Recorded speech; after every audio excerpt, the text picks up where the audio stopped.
In front of me is Vivo Y76 5G, and let me show you how to change navigation bar on this phone. So as you can see, currently we are set up with button navigation.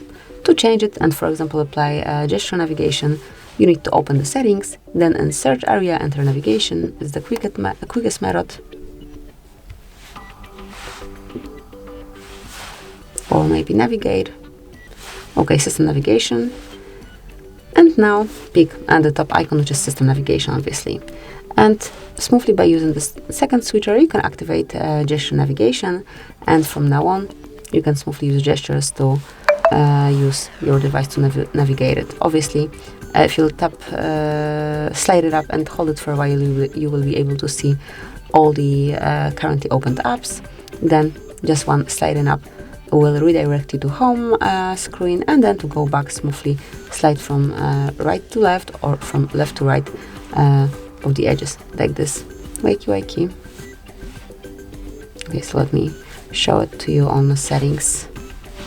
So just like this, you can go back. And that will be all. This is it. Thank you for watching. Please subscribe our channel and leave the thumbs up.